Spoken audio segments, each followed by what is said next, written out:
Jadi pahala itu ada dua macam. Menurut Syekh Ibnu Athaillah, ada pahala itu yang memang harus disimpan, ditunda pemberiannya karena Allah ingin memuliakan hambanya supaya bisa merasakan kenikmatan pahala itu abadal abidin.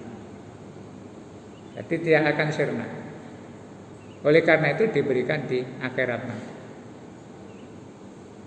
Tapi ada pahala, imbalan Allah itu akan diberikan secara kontan di dunia ini, sebagaimana seorang hamba itu ketika diperintah oleh Allah, kemudian dia segera melaksanakan sesuai dengan ketentuan Allah. Jadi Allah akan melihat orang ini tertib apa tidak ibadahnya. Ketika ibadah itu betul-betul mencari ridhoku apa tidak. Maka kalau orang itu ibadahnya betul-betul tulus karena Allah, kata Ibnu Athaillah, di samping Allah memberikan pahala di akhirat, juga ada bonus ya, sebagian akan diberikan di dunia. Bagaimana buktinya? Buktinya bisa kita lihat dalam beberapa ayat Al-Quran. Misalnya Allah memberikan jaminan orang yang selalu ingat berzikir kepada Allah, itu ada jaminan diberikan ketenangan hati. Ala bidzikrillahi tatmainnul qulub. Ketahuilah, kata Allah, bidzikrillah, dengan kamu ingat kepada Allah, tatmainnul qulub, maka hatimu akan tenang. Nah, orang bisa tenang hatinya karena zikir itu kalau zikirnya memang betul-betul ingat Allah, yakin betul bahwa kehidupan ini bergantung pada Allah Subhanahu wa taala. Kalau zikirnya hanya lisan, sekedar mengucapkan kalimat-kalimat thayyibah tanpa dirasakan di dalam hati, ya Allah melihat enggak serius. Berapa ribu pun kita membaca kalimat la ilaha illallah ya. Itu kalau hati kita ngambang, tidak ada ketergantungan secara yakin kepada Allah, ya tidak ada pengaruhnya apa-apa. Ketika Allah bilang ala bidzikrillah tatmainnul qulub, dengan zikir kepada Allah hati akan menjadi tenang, itu kalau zikirnya benar. Dan itu sebenarnya dalam momen-momen tertentu kita sering merasakan orang yang sudah dalam situasi kalut betul, sudah tidak bisa berbuat apa-apa, kemudian ingat Allah, itu kan kemudian menjadi reda. Pikiran yang sumpah, problem yang begitu kadang-kadang membuat kita putus asa. Di saat seperti itu kemudian kita ingat bahwa hidup ini adalah Allah yang mengatur, kemudian kita pasrah betul kepada Allah, hati kita akan kemudian merasa tenang. Itu salah satu bagian bahwa ketenangan hati itu termasuk salah satu bagian dari imbalan Allah kepada orang yang mau beribadah dengan sungguh-sungguh. Hati tenang itu juga pahala yang diberikan oleh Allah ketika kita ini masih hidup di dunia. Tidak usah nunggu nanti di akhirat. Makanya ada yang mengatakan orang merasakan kehidupan surgawi itu tidak perlu nunggu di akhirat. Kenikmatan yang dijanjikan Allah itu akan bisa dirasakan di dunia ini selama orang itu beribadahnya sungguh-sungguh. Maka kita ini kan sering tidak yakin. Ya, karena tidak yakin ngambang, iya apa tidak, ya akhirnya terus kita ragu.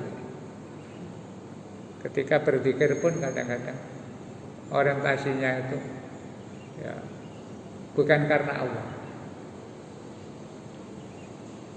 Orang beribadah ikhlas itu sudah tidak mikir pahala, tidak pikir kepentingan pribadinya, tapi pasrah saja kepada Allah. Sehingga ketika beribadah itu ya niatnya sederhananya ya ini perintah Allah, ya dilaksanakan saja. Urusan nanti Allah ngasih ini, ngasih itu, Allah Maha Bijak yang lebih tahu kebutuhan kita. Itu salah satunya. Itmi'nanul qalbi, ketenangan hati, samratun min ajalli simari dzikrillah. Tapi puncaknya buah dari zikir kepada Allah itu ya ketenangan hati. Maka orang-orang sufi yang sudah biasa berzikir, tidak mikir macam-macam, itu hidup nyaman saja, karena merasa diayomi oleh Allah Subhanahu wa Ta'ala. Yang kedua, Allah menjanjikan asal manusia itu mau beramal baik dan karena Allah, ya nanti akan diberikan kebahagiaan hidup di dunia. Surat An-Nahl 97. Allah mengatakan, A'udzubillahi minasyaitonirrajim, man 'amila shalihan min dzakarin aw unsa wa huwa mu'minun. Man 'amila shalihan, siapa saja yang mau beramal baik, berbuat baik, min dzakarin, baik orang itu laki-laki, au unsa atau perempuan, fahuwa mu'minun, dan dia meyakini bahwa yang dilakukan itu akan dibalas oleh Allah, falanuhyiyannahu hayatan thayyibah, maka Allah bilang, aku akan betul-betul membuat kehidupan dia menjadi menyenangkan.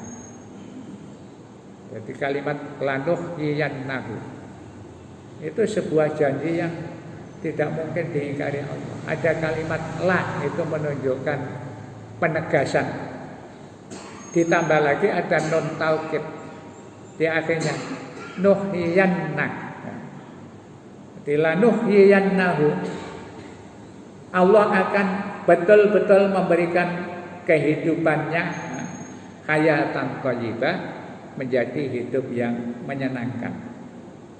Walanajziyannahum ajrahum, dan kemudian di samping diberi kehidupan menyenangkan itu, aku akan balas imbalan mereka itu bi ahsani ma kanu ya'malun, dengan balasan sebaik-baik berdasarkan apa yang dia lakukan.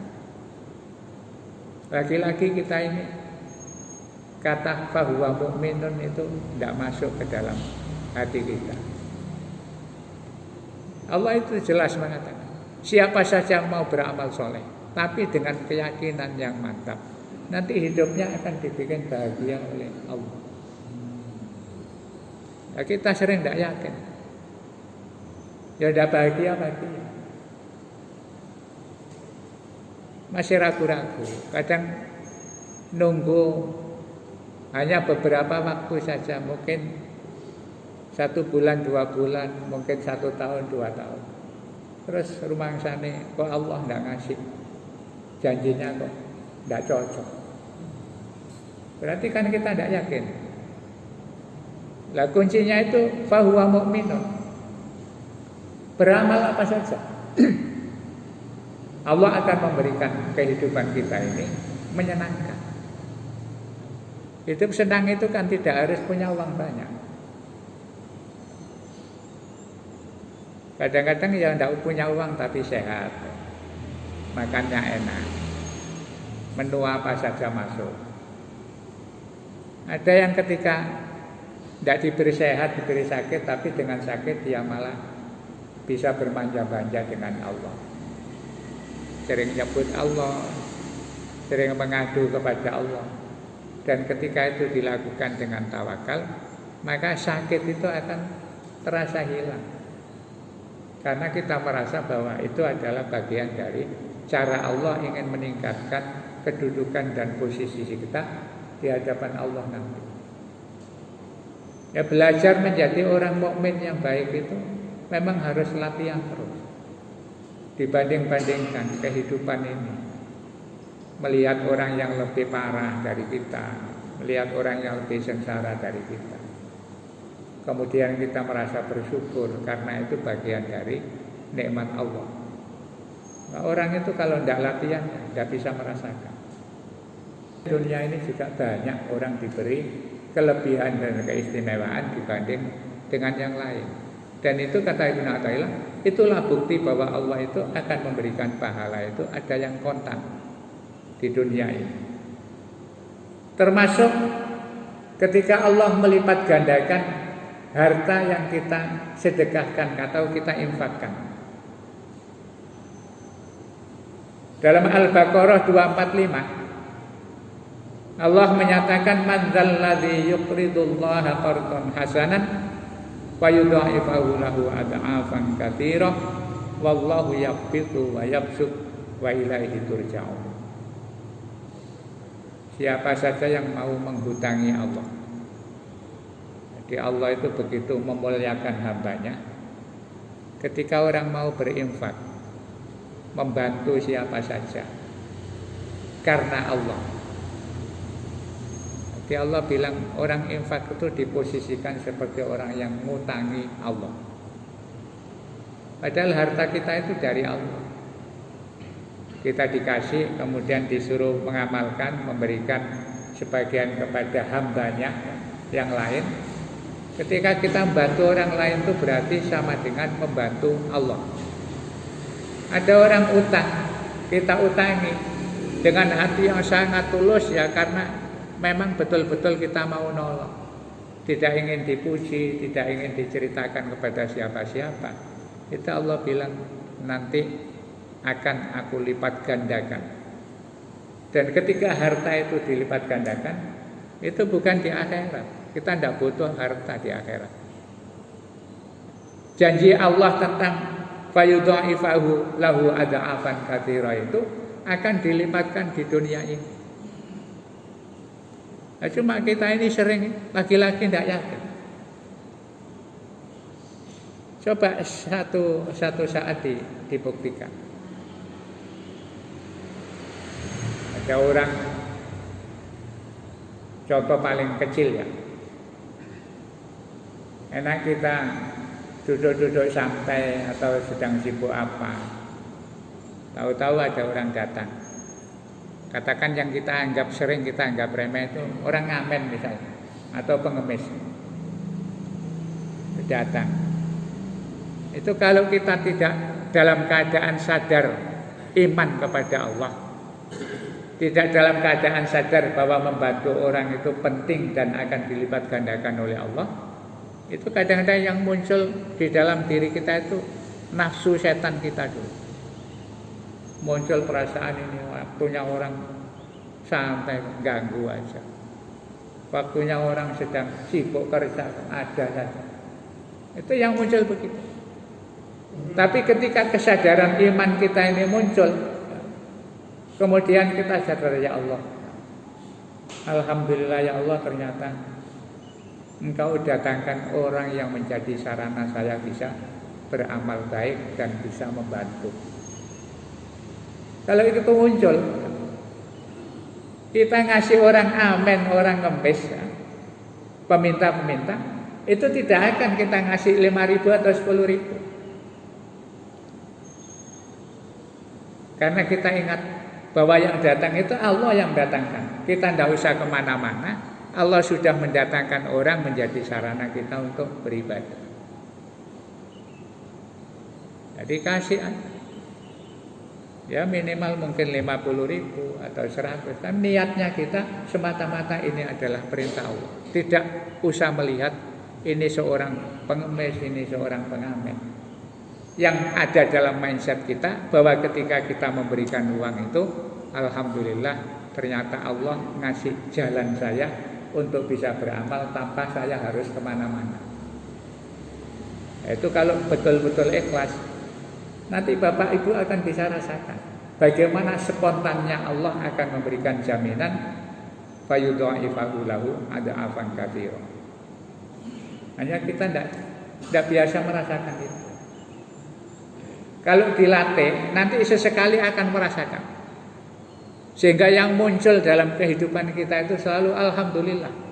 Karena ternyata semua akan dipenuhi oleh Allah asal kita itu beramal baik dan kemudian ikhlas. Ya harus latihan. Itu benar Athaillah bilang begitu. Banyak orang itu tidak merasakan pemberian Allah, pahala Allah secara spontan, ya karena mereka tidak yakin. Suruh sedekah saja yang jaminannya itu ada akan mudha'afah. Juga kita ini kadang-kadang perhitungannya macam-macam. Nanti untuk ini bagaimana, untuk itu bagaimana. Tapi coba kalau itu betul-betul diniati, diikhlaskan, nanti spontan Allah itu akan memberikan. Tidak tahu jalannya dari mana. Asal kita yakin. Bahkan Rasulullah mengatakan, mana kosong, malun min shadaqatin. Tidak ada harta yang disedekahkan itu kemudian menjadi berkurang. Laki-laki kita kalau tidak yakin ya tidak akan muncul. Barokahnya orang sedekah itu tidak akan muncul. Sehingga ketika sering kita sedekah terus masih mikir, saya banyak bantu orang kok, harta masih tetap saja. Itu karena mikirnya itu tidak dengan iman dan keyakinan. Tapi kalau dengan keyakinan, begitu uang kita secara perhitungan matematik berkurang, itu berkah yang kita rasakan akan muncul dan hati kita akan ditunjukkan oleh Allah. Ini loh berkahnya kamu memberikan sedekah kepada orang lain. Di saat orang lain kelimpungan mencari kehidupan, ada yang keluarganya sakit nggak sembuh-sembuh ya. Kadang kalau berkahnya kita itu membantu orang, Allah memberikan imbalan yang lain. Akhirnya tenang, ya Allah alhamdulillah. Kita bisa mengandai-andai, mungkin ini berkahnya saya sedekah. Itu mungkin saja, hanya GR kita. Kita sering GR, merasa gara-gara begini Allah ngasih begitu. Tidak apa-apa ya. Dalam rangka memotivasi ibadah kita. Maka Rasulullah bilang tidak ada orang amal sedekah kemudian hartanya berkurang, itu tidak ada. Nanti berkahnya mesti akan muncul. Bahkan beliau mengatakan Rasulullah ya, Sona'iul ma'ruf, perbuatan atau amal kegiatan yang baik. Ma'ruf itu apa saja. Rasul bukan mengatakan hasan atau thayyib, tapi redaksi yang dipakai Sona'iul ma'ruf. Kegiatan-kegiatan perbuatan yang mengandung nilai baik. Bisa bantu orang, bisa sedekah, bisa sholat, bisa berdoa, bisa apa saja. Itu selama dilakukan dengan tulus taqi masyari asu, dia akan bisa mengalihkan sumber keburukan. Orang itu asal berbuat baik dan tulus karena Allah, maka keburukan yang akan terjadi pada dirinya, musibah yang akan menimpa pada dirinya itu akan dialihkan oleh Allah. Wasadaqatul khafiyatu tadfa'u ghadabar rabbi, dan sedekah yang dirahasiakan itu akan bisa menolak kemarahan Allah. Nah, hadis ini mestinya itu ditangkap oleh orang yang beriman itu. Semua harus berupaya untuk berbuat baik. Baik secara individu, secara sosial, secara kenegaraan.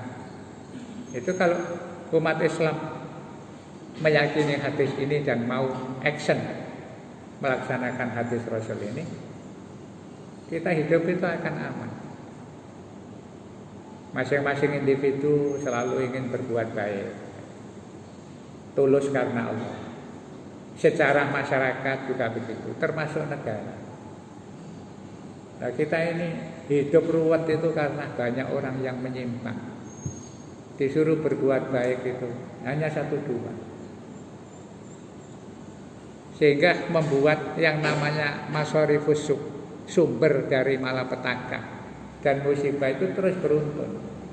Kata Rasulullah, selama manusia itu mau berbuat kebajikan, lebih-lebih secara serentak, mulai dari individu rumah tangga sampai kepada masyarakatnya, dalam RT RW sampai kepada tingkat negara, pemimpin dan rakyatnya selalu berbuat baik, maka kehidupan itu akan dijauhkan dari malapetaka. Nah, kita ini masalah tidak kunjung pergi itu karena ya mayoritas orang ini tidak berbuat baik. 1-2 yang berbuat baik, itu saja kalau Allah memberikan berkah karena kebaikan seseorang, ya masih diberikan kebaikan hidup ini. Nah, mulai dari rakyatnya sudah ngawur, individunya ngawur, pemerintahannya juga begitu. Terus dari mana kita bisa mengharapkan baldatun thayyibatun wa rabbun ghafur? Itu jauh dari panggang. Kalau kepingin baik, semuanya nikmat, termasuk kita menghadapi corona ini kan juga banyak orang tidak beriman. Jadi kita ini, termasuk sholat kita ini, aslinya standar operasional Rasulullah itu kan, ya namanya soft itu rapi, tidak ada jarak. Tapi kita ini lebih yakin kepada WHO daripada ketentuan Allah. Ada beberapa masjid yang tidak pakai begini-begini protokoler, ya aman-aman saja. Saya itu beberapa kali takziah. Ketika sholat jenazah itu ada yang tanya, "Yai, jaga jarak nomor mboten?" Saya bilang, "Mboten usah. Oh, petang takbiran naik pirang menit." Ya rapet-pet. Ya tidak ada apa-apa, aman-aman saja. Sebagian masjid juga ada yang berani begitu. Wis, apa jare Allah. Tapi yang ngatur masjid itu kan takmir. Kita sebagai jamaah yang ngikuti saja. Nah, kenapa bisa begitu? Karena menunjukkan bahwa iman kita, masyarakat Indonesia ini termasuk dunia, termasuk di Mekah itu ternyata Allah ingin menunjukkan bahwa banyak hamba Allah itu yang ngaku iman tapi tidak yakin sebenarnya. Buktinya suruh mengikuti protokol Allah tidak mau, tapi yang diikuti protokol manusia. Nah, karena dasar keimanan kita masih lemah, sehingga ragu-ragu, kok mepet lah ketularan. Tapi selama ini kan belum ada klaster masjid ya. Klaster manten ada, klaster sekolahan ada, klaster kantor karena rapat dan macam-macam. Insya Allah belum ada klaster masjid, mudah-mudahan tidak ada. Dan itu tergantung kepada kita. Sudah 1 tahun, dulu Ramadan kita tidak bisa ibadah sesuai dengan ketentuan Allah. Masa Ramadan nanti masih tetap seperti ini? Nah, dibutuhkan perubahan mindset kita, supaya ya bismillah, mati itu Allah bilang tadi kullu nafsin dha'iqatul maut. Semua itu akan mati. Caranya berbeda-beda. Yang penting kita tetap ikhtiar. Misalnya nanti dicoba barisnya, ya maskeran tetap maskeran, tidak apa-apa. Ketika datang ke masjid itu ikhtiarnya ya, jika perlu mandi, wudu, semuanya sudah bersih, pakaiannya bersih. Kemudian misalnya kalau dianggap sumber itu dari udara yang keluar dari mulut kita, ya misalnya tetap maskeran, tidak apa-apa. Tapi bertahap. Insya Allah ya, Allah akan jamin itu. Dan itu yang kata Ibnu Athaillah, bahwa pahala itu terkadang diberikan secara kontan oleh Allah ketika kita ini meyakini apa yang ditentukan oleh Allah Subhanahu wa taala. Mungkin demikian saja, mudah-mudahan bermanfaat. Sebelum kita akhiri, kalau ada yang tanya monggo. Kalau tidak ada, kita akhiri dengan doa kafaratul majelis. Subhanakallahumma bihamdika asyhadu an la ilaha illa anta astaghfiruka wa atubu ilaik. Wassallallahu ala sayyidina Muhammadin wa ala alihi wasallam. Subhana rabbika rabbil izzati amma yasifun wa salamun alal mursalin walhamdulillahi rabbil alamin. Wassalamualaikum warahmatullahi wabarakatuh.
bermanfaat.